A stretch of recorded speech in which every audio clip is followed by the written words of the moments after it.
members of the Organization of American States. 47 have revolutions in their past. Several countries have 5, 6, 7 revolutions in their past. Pardon me? 8. Haiti. Haiti has revolution after revolution. What country, by the way, in the Americas has no revolution? Canada. Yes. Canada calls this independence movement Confederation. And it was done by negotiation. The final act of Canadian independence was Britain passed the British North American Act, conferring independence of sorts on Canada. Britain continued to act, that was 1867, Britain continued to act in foreign affairs for Canada until after World War I. So it was a quasi-status. Australia the same way. Okay. That's revolution. Now looking at war, the other part of that, Revolutionary War. If you look at the War of 1812, it was ostensibly fought for maritime rights. And that is during the English and French have been at war forever, it seems like. But after the American Revolution, we would call it the fifth war they had had in the last century and a half. And the United States tried to stay independent. They tried to stay out of both sides. But the U.S. had a curious kind of isolationism here. They did not want to get involved in the wars in Europe, but they wanted to trade. They wanted to send ships to France. They wanted to send ships to England because they needed to, for their own well-being, for their prosperity. It's hard to say to two countries at war, we're not getting involved, but yet you send each other goods that they can use to kill each other. So both sides were seizing American shipping, and eventually, in 1812, President Madison sent a war message saying, we are going to war with England. Now, why England, not France? Well, England was better at seizing American ships, one. And two, there was a little anger left over from the American Revolution. It was called twisting the lion's tail, too. So the message is, we're going to war to protect the maritime rights of the new American nation. But there was a problem here.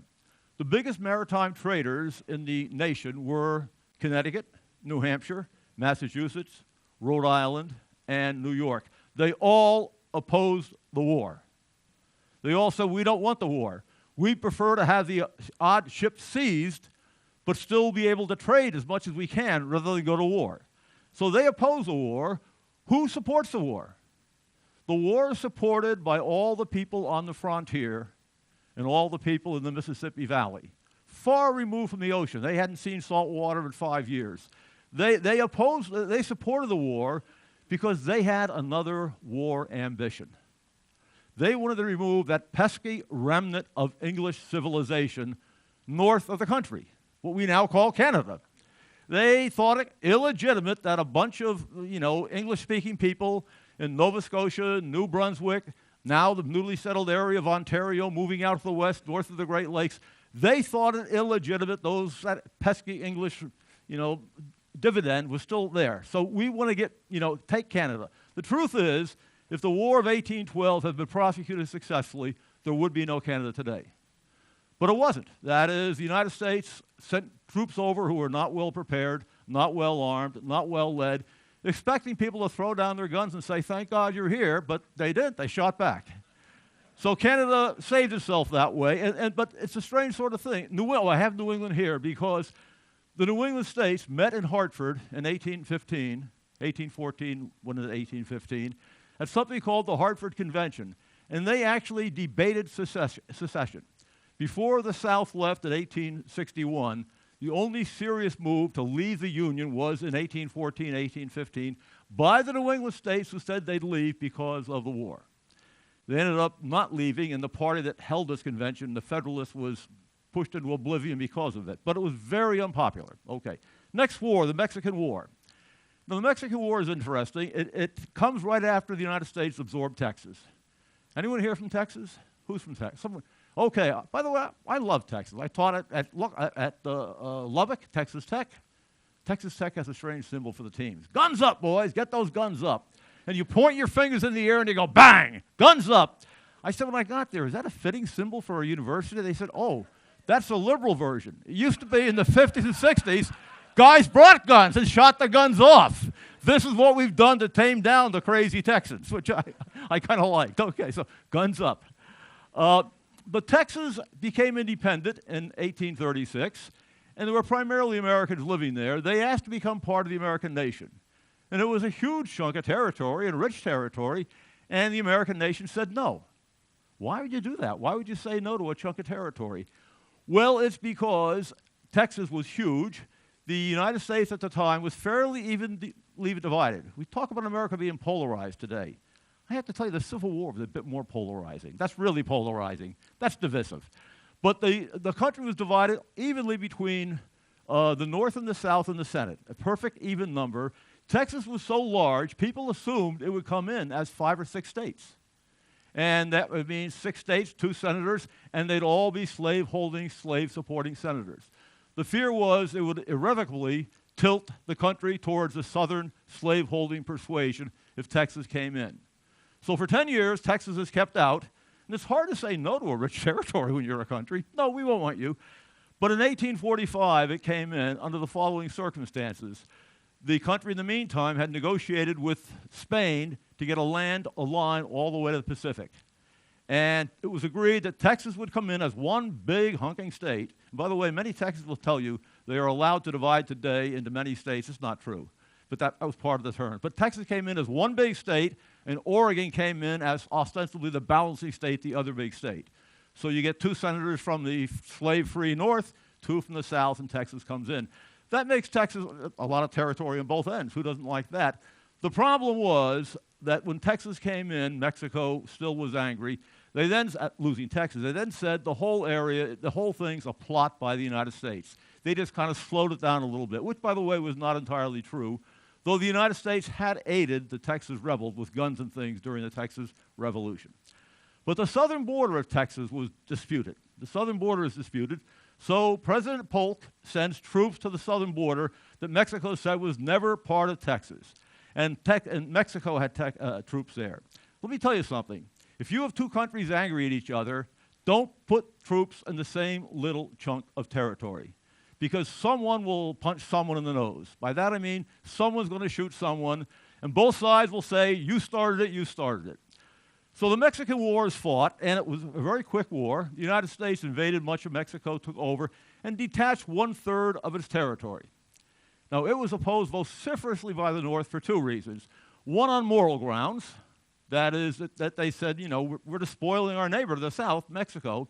But the second, a bigger one on moral grounds, the fear, again, of adding so much slave territory. So much slave territory. It turned out, by the way, that California, which was the big acquisition of this, turned out not to be slave territory, so it didn't work that way. Had gold not been discovered in California, probably would have been slave territory. But it ends up being North and South California, ends up being pretty much slave-free. That's why California is one big state, too, and not divided into, as you might normally think it would be looking at it today. Now, other wars that are unpopular. The Civil War. Well, I can't imagine anyone ever liking a Civil War. But here's how the argument goes over the Civil War. The South will always say, with some truth, that the war was a war of northern aggression. And by that I mean the South will say, we wanted to leave the nation. We were no longer happy being part of the nation. And it was an unclear constitutional question then whether they could or not. The South would say the colonies were part of the British Empire in 1776, and they decided they wanted out for self-determination. We're part of the American Empire in 1860. We want out for obvious reasons. We want to be our own people. The South will always say secession was peaceful, which it was. And they will say, we just wanted to leave. We didn't want a war. We wanted to go home, have our own country, and you can have your own country. They will always say the North caused the war. Now, it's true. And if the South had won, by the way, we would accept their version. Yeah, they were a people who were in the Union. They had a right to leave. The South will say we're leaving for our rights, just like the North left for their rights. There is a difference, of course, that the Southern desire for independence was based substantially on the desire to maintain slavery. The Declaration of Independence talks for the rights of all man, even though all the new colonies, all the new states had slavery. But the Declaration of Independence talks of the rights of all man. They are talking in the South of the rights of all white men. But the war was unpopular among many groups in the North. There were many Northerners who did not want to fight their fellow Southerners. They mainly were in the moderate wing of the Democratic Party. They were called Copperheads by the rest of the North, on the idea that the Copperhead's a particularly sneaky snake. It goes by you, you think you're okay, and it bites you in the butt. There were Copperheads. They call themselves Peace Democrats. We are the Peace Democrats. Now, the Spanish-American War, I talked to this earlier, the 10-week war, When a war is only 10 weeks, it can't be too unpopular. You don't have time to make it unpopular. But almost every, by the way, both presidents associated with it, President Grover Cleveland and then President McKinley, fought and fought and fought not to get involved in the war. They both thought it was folly. They both thought it was trumped up. If we see a war now between Fox and the other news channels, you have never seen a war like the Hertz and Pulitzer chains in the 1880s and 1890s. And they would say anything, scurrilous. Day after day, week after week, reports of Spanish atrocities, killing nuns, killing people, skinning them alive, day after day after day. And neither were bound by the truth, by the way. It kept getting worse and worse. And the big trump card always was, the Cuban people want to be just like us. How can we not bring the Cubans? They're 90 miles from the southern United States. How can we not bring our brethren into our nation? So they got stampeded into the Spanish-American War. But of course, even in the 10-week war, people pointed out, it went to everywhere the Spanish had colonies. It went to the Philippines. It went to sending troops to protect the missionaries in Hawaii. By the way, in 1850, you know, one of the things about history that's very bad, boys and girls, is knowing the end. Like right now in 2018, we know the North won the Civil War. So when we know the North won the Civil War, we tend to think it was inevitable, and we're pleased because it happened. But knowing the end, you always judge the participants with a superior knowledge that they didn't have. For instance, in the American Revolution, what would have happened? By the way, what's a rebellion? How does a rebellion differ from a revolution? That's exactly what it is. If you have a rebellion and it's successful, you call it a revolution. And you make statues to the people who led it. If you have a rebellion and it's unsuccessful, you stigmatize it as a rebellion, and you hang the people who led it. That's the difference. So, you know, you want to make sure you come out on the right side of these matters when you do it. That's why, by the way, in the American Revolution, there were a lot of fence sitters. A lot of people thinking, I like my farm, I like my wharf. I'm going to keep my head down, try to get out of this thing alive. Now, World War I is an interesting war. Today, most Americans support World War I. They did not at the time. The Secretary of State under Wilson was a man named William Jennings Bryan. William Jennings Bryan regarded the war as a conflict with no real ideology, no real meaning, a conflict between two blundering blocks of European allies. One group and another group, and there was no real purpose at stake here. It's not like monarchy versus democracy or decency versus autocracy or cruelty versus, there's nothing really at stake. And the war goes on for 3 years in stalemate. William Jennings Bryan, the Secretary of State, eventually resigned because he said Wilson is ending up is saying too many things favorable to England and their side of the war. When the Americans eventually got in, they probably did because it was a greater affinity for English constitutional traditions. We had far more trade with England. But even so, the war was supremely unpopular. Huge demonstrations everywhere at home. Pardon me? Well, several ships were blown up. It was like the War of 1812 again. Both sides were torpedoing or attacking American shipping. The Lusitania was a particularly heinous one because 1,400 civilians were on that. But it was an interesting thing. You had a pack ammunition ship. It's kind of like, you know, going in a place in Iraq now, and you have rebels, and then you bring in all the citizens that go with you to put a lot of passengers on munition ships. That's what they were doing to help supply munitions. And then what do? You don't want the munitions to go through. You don't want to shoot the passengers, but you blow something up, you blow something up. But World War I became popular because of World War II. And World War II is a great exception in our pantheon of wars because everyone seems to agree that World War II is a good war. I mean, if there's such a thing as a good war, but a necessary war, certainly, and a war in which things were, you know, people would fight it again, very little opposition. Why? One, we were attacked. That always does a lot to focus the attention. And number two, there's no other way of saying it, Hitler was evil. Nazism was evil. We discovered more and more as the war went on, and as it ended, how evil, but we always knew it was evil. It always seemed like good versus evil. And we were attacked. World War II seems to be one of those rare moments in history when there's a black and a white. Now, I know in 1941, 42, many people could have seen a little white somewhere, but in general, it's pretty easy to see good war, hard to dispute. There were not people, by the way, marching down Fifth Avenue or in the Boston Common protesting the war in World War II, as there were in every other single war. But World War II colored our view of World War I. Because, of course, it seems then to blur one into the other. And by the way, in some little ways they do, because the Germans were angry at what happened to them after World War I was over in the peace treaty. So the two kind of blend together a little bit. But in general, we think of World War II being the great exception, the war that most Americans loved, praised, and would fight again. Even the pacifists, by the way. There were a lot of conscientious objectors, but even they wanted to work for the war effort. They just don't want to pick a gun up. Even the pacifists, when you get the pacifists in favor of a war. By the way, there was a group in the late 30s, as war clouds were arising, that was against the war. And do you know what they were called? America First. America First, they were called. Charles Lindbergh. I don't think the people today who are American First have taken a recent course in history, because they would have adopted something else. They were called American First, and by 1942 they were reviled. They were reviled as Nazi sympathizers, which is an overstatement. They were not, but they did kind of admire Northern Aryan superiority. There's no doubt about that, and they were against the relief for Jews coming in to escape problems. So it's an irony. Now, Korea and Vietnam also had massive opponents at home. Vietnam more so than Korea. People weren't quite sure what it meant to be fighting against communists. Who were the communists? Who's supporting them? And how do we do it? And how do we win? No one knew how to win, and they dragged on. So we now have two other wars recently. The Iraq War is kind of over, and it got a strange vote in Congress. Congress voted to support the efforts to do things, but many people in Congress who voted for that said, we authorized the use of force, but we never thought it would really happen because we were trying to strengthen negotiations, which is Congress did not act well in that way.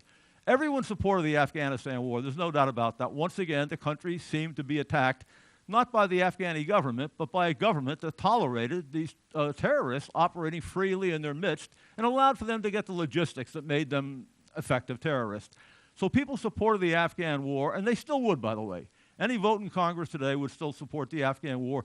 People would disagree today mightily over the tactics of the last 17 years, but that's a different sort of thing. I think from 2007 on, no vote in Congress would have supported the Iraq War, but there'd be many supporters of it, and there still are. So it's like most wars, controversial in retrospect. Okay. Now to go back to the revolution. How are we on time? I see. Oh, not bad at all. Okay. To go back to the revolution. And this is almost everyone agrees, the good war. On the other hand, during the revolution, there were a sizable number of opponents. There were 13 colonies that eventually rebelled. 13 colonies that rebelled. And the white population was around 2.5 million. About 10% of these people found themselves emigres after the war. That is, they were forced out of the American colonies and they had to go somewhere else.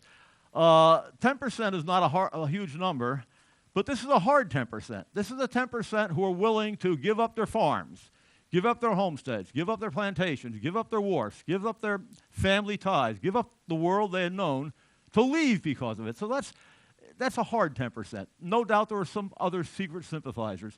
Americans call these people Tories during the war. Historians call them loyalists. Canadians call them loyalists, United Empire loyalists. What happened to this 10%? Most went back to England initially, did not like living there, and by the way, were not received well. They were not received well when they got back to England, and most were regarded as, well, you didn't advise us well, and we didn't realize how angry your fellow colonists were.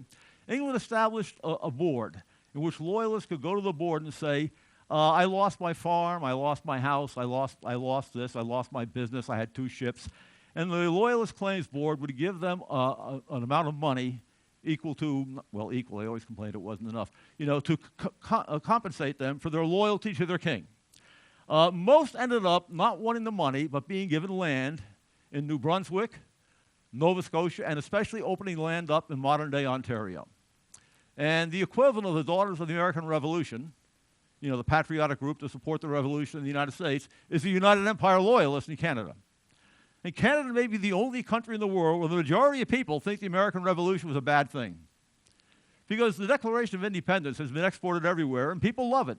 By the way, the words are, it's a curious document, by the way, the Declaration.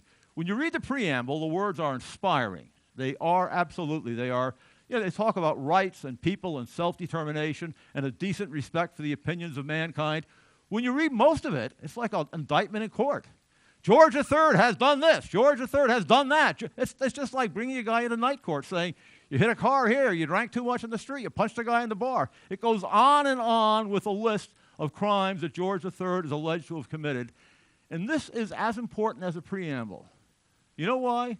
When you can tell the King of England that he is no better than the guy down the street that punched the bartender, you are really establishing rule of law. When you can tell the King of England, you broke the law, buddy, you're in trouble. That actually is an extraordinary thing. To be able to indict the King of England, to be able to say you are under the rule of law, you broke the rule, that's an extraordinary thing we should always keep in our heads, that no person in any polity is outside the law. Okay, so this is the American Revolution.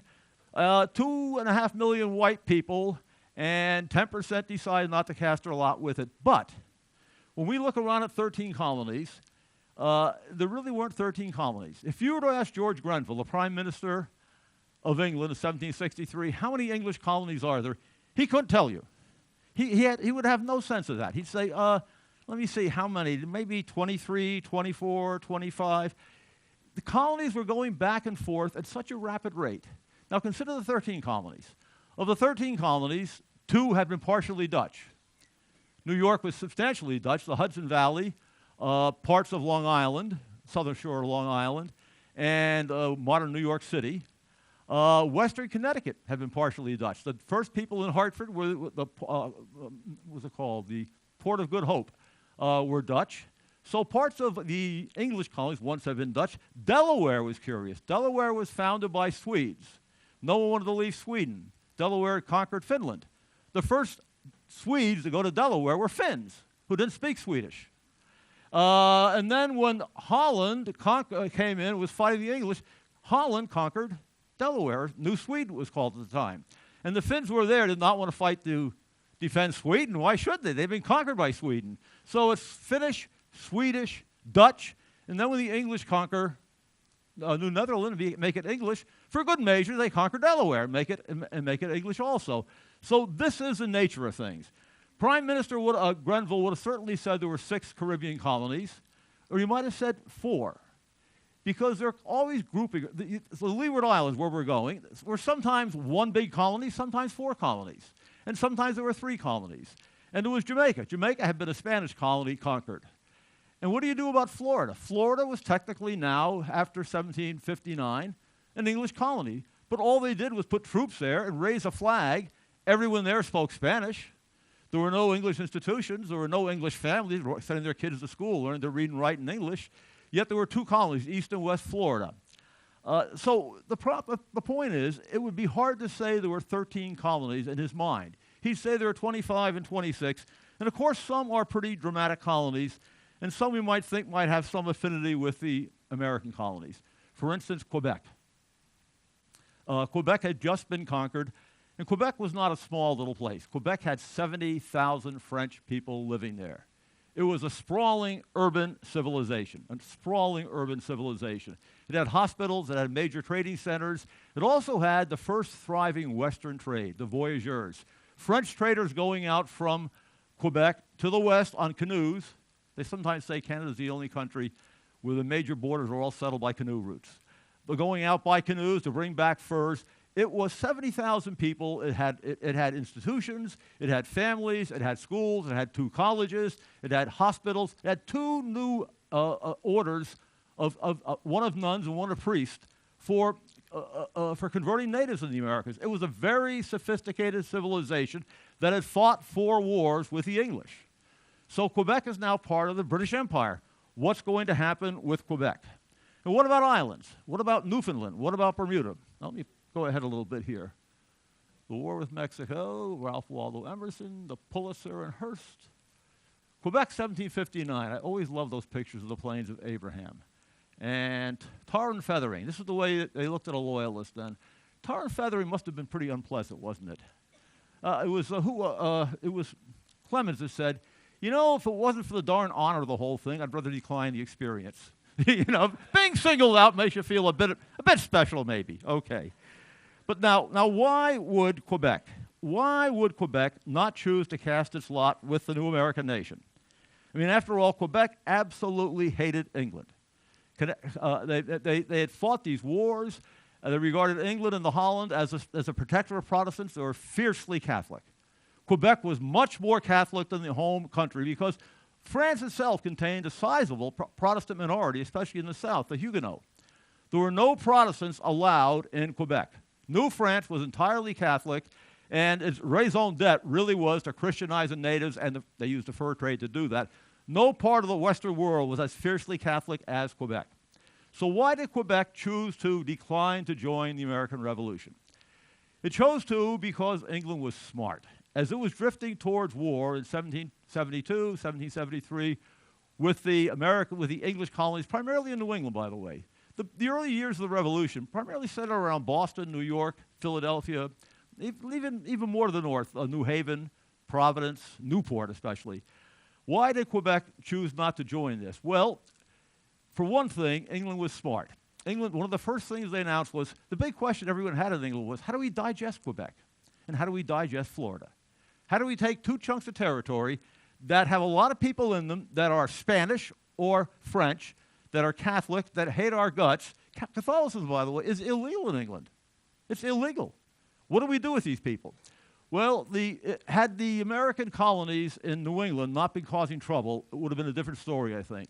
But they did not want a several-front war in England, so they wisely, most policymakers would say, decided to embrace Quebec not with force, not to get rid of the religion, but to give it a kiss. And the first thing announced after 1761 was they could keep the French religion, the churches could function, they could all go to confession, they would not change, they would not bring in Protestants and get rid of the bishops. Okay, allow that. They also announced early in 1765, 66, they would allow French law. They also announced they would allow the French militia, which is really quite a strange thing.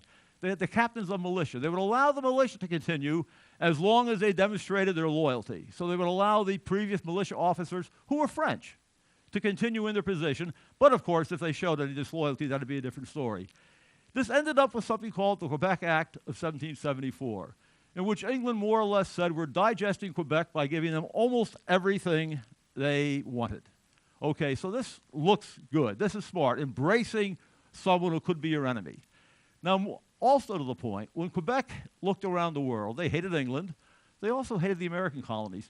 Most of the wars between New France and England had been between New England, the northern England. Most of the militia that attacked New France in the four wars had been raised in Boston, Hartford, and Rhode Island. So they were used to thinking not of the English colonies as being everywhere, but being primarily to the south, and they were Puritans. And no one hated Catholics more than the Puritans. So the French are caught in a number of strange crosshairs. And in addition, a number of people in Quebec did want to join the revolution. A number of leaders sent letters of invitation to Washington and his staff. And in 1775, Washington dispatched two armies north. One went to Montreal, one went to Quebec. And if these armies had won, almost everyone agrees it would have been different. But the armies both lost. By the way, Benedict Arnold led one of them. It was regarded as a great, great heroic person. Just imagine, by the way, how many sons you'd all have named Benedict if the revolution had gone the other way. Here's my little boy Benedict. What a lad he is. He's got guts. But the point is that Quebec was caught in all these crosshairs, and eventually they decided to cast their lot with England because it seemed safer to them. Pardon me? The armies are interesting. In the American colonies and in the new American nation, every single man over the age of 16, with the exception of ministers, religious leaders, and professors, most of whom, by the way, were religious leaders, by the way. Almost all professors were ministers also. But almost every boy over 16 was in the militia. The militias were entirely controlled by by colony governments. And that was one of the problems Washington faced, creating a national army. The Continental Army was first created by issuing invitations for local militias to join it, and they did. Most of the early Continental Army were primarily people from Massachusetts who had been Massachusetts State Militia. So the argument is every single boy over the age of 16 on the colony side. And France was much more a professional army. France had much more of a professional army, but they had these militias. The professional army could not stay in New France. But the militias were like the colonial militias, every boy over the age of 16. And they were primarily used for defense against natives more than anything else. and then if you have wars against each other. England had a very professional army, and England, of course, as is legendary, hired German mercenaries. Hessians are the most famous, but there were 4 or 5 different battalions of German mercenaries hired. So it was generally professionals versus entirely local people. By the way, at the time, no one knew how the American colonies could beat the English professionals. England was the army that beat everybody in the Atlantic world. How did this ragtag bunch of guys that couldn't shoot straight beat them? We now know the answer. There was a great book written, metaphorically, about 30 years ago about the American Revolution. The author's name was Ho Chi Minh. And by that I mean we learned something from the Vietnam War. We learned that a really strong, powerful, overwhelming professional army can't beat a countryside. It's very hard. It's what they call now asymmetrical fighting, isn't it? You've got all the weaponry, but they are the people who cut your horse's reins at night, put stuff in your food to make you have a bad stomach, blow something up when you're not looking. It's hard for people to hide behind stone walls, hide in trees, blow up your haystack, light your barn on fire. It's hard to beat a professional army, a countryside, with a professional army. The only way to do it, by the way, is the Nazi way. You go in a village and you kill every single person. And the English had no stomach for going in the village and killing every person, as the Americans had no stomach in Vietnam for doing that. It's very hard to beat a countryside with a professional army. So it was a people's army versus professional army. And by the way, there was a huge amount of desertion on the English side during the war, a huge number of desertions. And for the first 2 years, the English were winning the revolution. But the point is that all the various parts of the empire will end up making their own decisions. Now, why did Nova Scotia stay in? Nova Scotia, everyone in Boston had a cousin in Nova Scotia. And here's how it worked. Nova Scotia had been French. It had been conquered in the earlier war. And the French kicked out, and the land opened up, and opened up primarily to people from New England who had been in the militia fighting to capture Nova Scotia. And a lot of younger sons, New England by 1750, 1755, was getting land short. They were already moving to western New York and western Pennsylvania. The land was suddenly getting in short supply. There was an outburst of people. Nova Scotia, on the eve of the Revolution, had around 15,000 to 17,000 people. And they were almost all new arrivals that had been there less than 20 years. And John Adams called them a bunch of vagabonds. He said there were guys that couldn't keep a job here, went there to take the land up, a bunch of vagabonds protected by the Royal Navy, because Halifax was the #1 port in the Atlantic Ocean north of the Caribbean for the British. A huge fleet there, and that's where they stationed their army. So you have then a huge army, a huge fleet, a recent population that hasn't established roots in any way. And by the way, roots are really important in this. We tend to forget that American revolutionaries had been there 4 generations. 4 generations is a long time. You feel attached after 4 generations. That's your soil. You're a Virginian. You're a New Englander. You feel attachment to the land, attachment to the place. If you're there a lesser time, you feel much less than that. Also women. Nova Scotia had very imbalanced, many more men than women because younger sons had gone there to get farms. When you have women, when you have wives, when you have kids in school, you have a different attachment than if you're a single guy, if you're a single person. So Nova Scotia also got a special deal from the English. They were told they did not have to fight. Oh, thank you. They were told they could remain neutral in the war because they realized so many had cousins and friends. And this was a big deal, to remain neutral, or the alternative is the British Royal Navy will pound the hell out of you. And Nova Scotians made a lot of money during the Revolution. You know the country in Europe that made money during World War II? Sweden. Sweden stayed neutral and made a fortune. Sweden sold steel to everybody who would buy steel. Norwegians for a long time despised that because Norway got raped by the events of World War II, and they looked down on their former fellow Scandinavians that way. So Nova Scotia stayed neutral. Now, Bermuda and Newfoundland are interesting cases. We got a picture of these up here. Here is beautiful Bermuda. Here is beautiful Newfoundland. In the summer. Okay, let's go back here.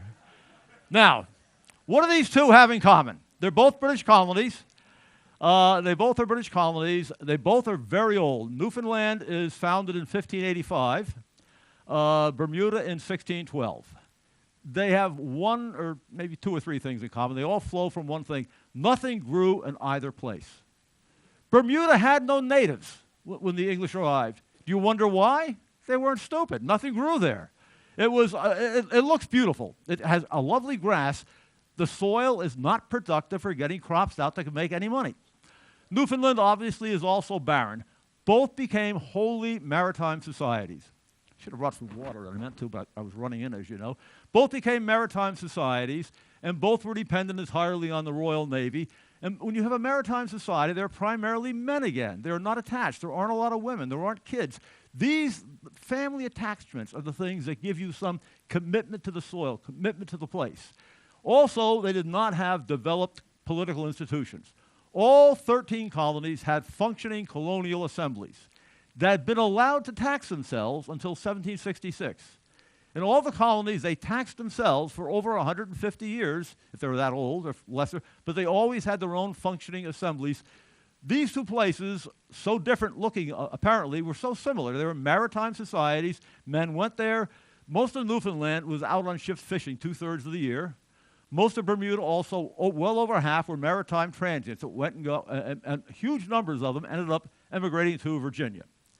Now, moving further down, we'll move to the Caribbean. The Caribbean, we might think, well, of course, you know, how am I doing on time? The Caribbean, we might say, oh, I only have 5 more minutes, but I can do this, trust me. The Caribbean looked to have, the English always, after sugar, once sugar developed, the English always viewed the Caribbean as their most prosperous and favored colonies. And the Caribbean had always been grouped with Virginia, Maryland, Georgia, and South Carolina as staples colonies. All these regions grew one crop primarily, exported it, and imported everything else, imported food, and they both depended heavily on slavery. Two big differences. One, in Virginia, Maryland, South Carolina, and Georgia, the highest percentage of slavery was in South Carolina. Slightly over half the population was slave. In the Caribbean, of the 6 major Caribbean island British colonies, they ranged anywhere from 75 to 93% slavery. That is a big difference. In other words, there wasn't a strong white class. The American Revolution was led primarily by the elite, the Washingtons, the Hamiltons, the Adams. John Hancock was the wealthiest man in New England. And other local, but it was fought by middle-class farmers and middle-class merchants. In many ways, it was a middle-class, every kid over 16 being in militia. It was a very sort of middle-class uprising led by elite. And also, of course, it was by 1763, Virginia, Carolina, Maryland all had school systems, not public, by the way, private, but they all had children, families. The gender ratio was just about even, 50-50 men and women, as most of the world is, a few more women because of mortality in the old age. The Caribbean was still, with anywhere from 15 to 7 or 8% white, that was still 3 or 4 to 1 male. Most Caribbean planters who made a fortune did not plan on staying in the Caribbean. If you made a great deal of money and you're an English planter, you liquidate and you go back to England. And huge numbers went back to England. Huge numbers were in Parliament. There were over 20 former Caribbean planters who were sitting in Parliament.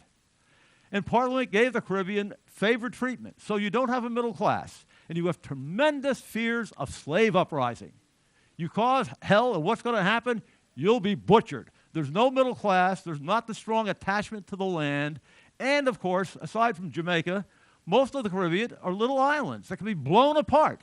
You know, in the colonies, People are saying, don't let them talk too long. But okay. You are a kind man, sir. I'll take a swallow and then wind it up. Thank you. That's very kind. In Virginia, Massachusetts, Connecticut, the British Army would occupy the ports. And where could you go if you were in militia? You go to the backcountry. You go to the mountains of Virginia. You go to western Massachusetts. You go places where the Army can't get to. And much of the Revolution was fought by Army people escaping. Guerrilla warfare. You leave and they can't catch you. Why do you think Washington slept in 83 different places? He was skedaddling. His big job was not to be captured. Where do you go on an island of 100 square miles in the Caribbean with the royal ships all around you? They can blow the hell out of anybody anywhere, and there's no land cover because it's all been denuded to make room for sugarcane. So we end up having kind of what-if history. We say there were 26 British colonies. What if Florida had joined, by the way, which it later did? During the war, Spain got Florida back. but later negotiated Florida to the United States. But what if Quebec had joined? What if Nova Scotia had joined? What if the islands had joined? You say, well, the islands would. But then you say, wait a minute, Hawaii. If you were a betting person, wouldn't you bet more on Cuba being part of the United States than Hawaii? These are political circumstances. Okay, thank you very much for your attention. I'll be back sometime, and I'll look forward to seeing you. Thank you. And thank you, sir, for the water. Sorely needed.